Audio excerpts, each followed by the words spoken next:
Hello,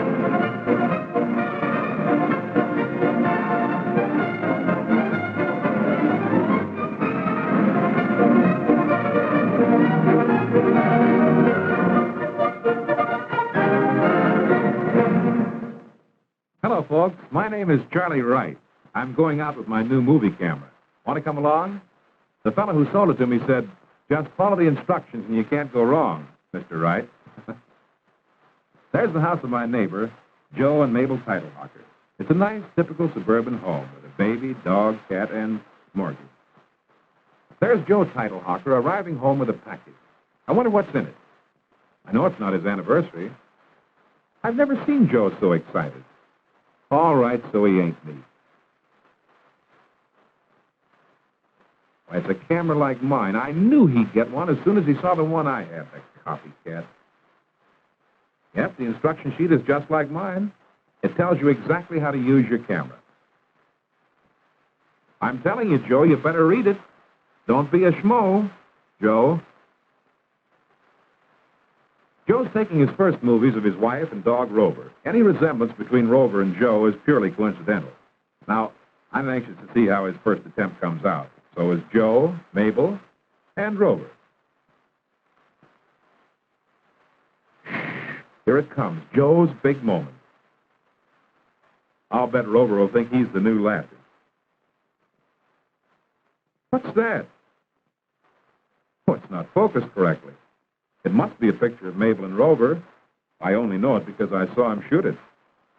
Now, let's leave Joe and his troubles for a minute and see if we can find the correct way to focus. On the front of the camera is a lens.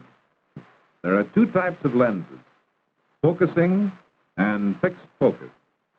With the fixed focus lens, no adjustment is necessary as all objects are sharp, except those very near the camera. The focusing lens has to be adjusted. Estimate the distance between camera and object and set the calibrated ring accordingly. This scene is incorrectly focused. As the focusing ring is rotated to the correct position, the scene becomes sharp. There's our Joe again with his camera. I hope he's smart enough not to make the same mistake. Mrs. Teitelhocker sure looks like she's been busy. And so does the baby. Let's go back to Joe's living room and see how things look on the projection screen. I'll say this for Joe. He didn't make the same mistake twice. He overexposed.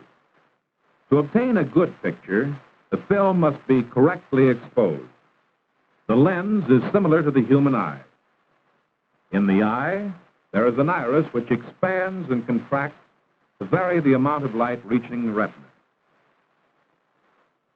In the lens, there's a diaphragm, which also expands and contracts to vary the amount of light reaching the film.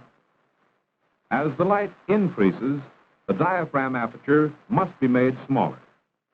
As the light decreases, the diaphragm aperture must be made larger.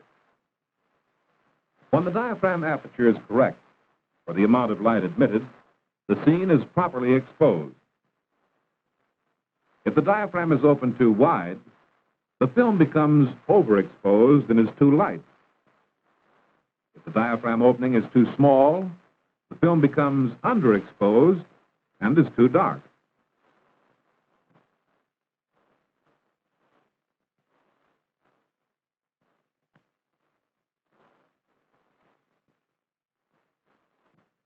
Another point for the cameraman to consider is the direction of the sunlight.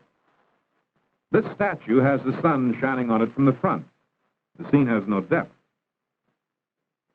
It is usually more interesting to place the camera so that the sun lights the object from an angle. Now the statue has shadows in 3 dimensions. You know, cameras are wonderful. When Junior grows up, he can see a movie the first time he walks. And the first time Papa used his camera properly, I hope. You must hold the camera still, Joe. Shall we dissolve to the projection screen? What happened? It seems Mrs. T has a backache and Junior's disappeared. Now, if Joe doesn't mind, the correct way. Compose the scene in the viewfinder carefully. Otherwise, you will lose part of the scene the way Joe likes to do. With the viewfinder, you select good angles. A common fault is to shoot from a straight-on position without considering perspective. The automobile and table appear uninteresting when photographed this way. The most pleasing way of seeing an object is from an angle. And when we see two or more sides, we get a feeling of depth. Now the table and automobile take on added interest. People also are more interesting when seen from the side or from above or from below. Well, there's just no stopping our hero. Now he's using a tripod. Ouch! Is there a doctor in the house?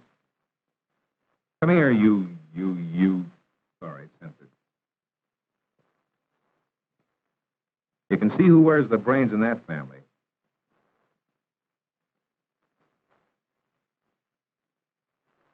Anyone should know better than to set up a tripod on a slippery surface. Anyone but Joe, I guess. Stop. You wouldn't kick a cameraman when he's down, would you? The correct way to set up a tripod is to adjust the legs to the proper height and place it on a non-slippery surface. You can see, obviously, that isn't Joe. The camera is screwed onto the tripod. The tripod then levels. The tripod should be set at the right tension.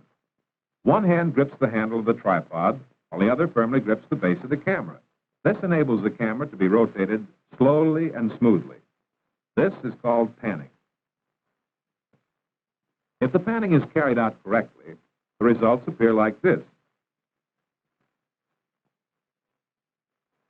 But if the pan is too fast, as in this scene,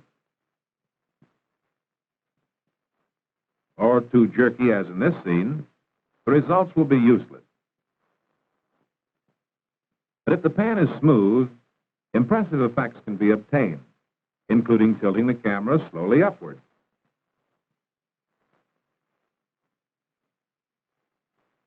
Well, Joe has thrown a party for the neighborhood children. While the kids are having a good time, he's getting some excellent shots. I wonder how excellent. Let's see how it looks on the screen.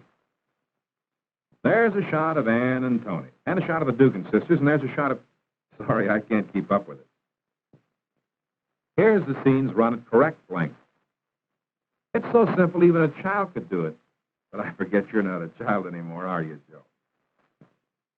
Scenes should be run long enough to give the audience a chance to see and enjoy them.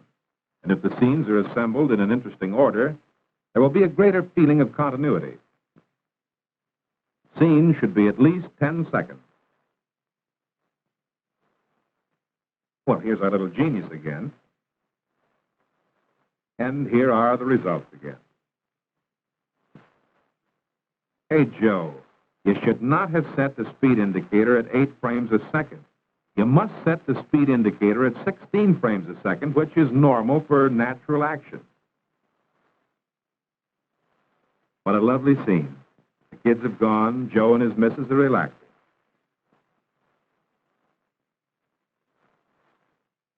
I read that book, Joe. They didn't even have cameras in those days. Do you mind if I look over your shoulder? Joe, you really fooled me. Just follow instructions and you'll take some real fine pictures and fool everyone. So long, Joe. Goodbye, folks. See you all in the movies. Hey, look, I'm back. You surprised? Did you miss me? Well, before I say goodbye, let's summarize what we've learned. Remember, always focus the lens to the correct distance. Set the diaphragm for the right exposure. Compose the scene carefully in the viewfinder. Pan slowly and smoothly. Keep the camera running long enough on each scene. Set the speed indicator at 16. Above all, Study your instruction book again and again. And, oh yeah, by the way, goodbye again.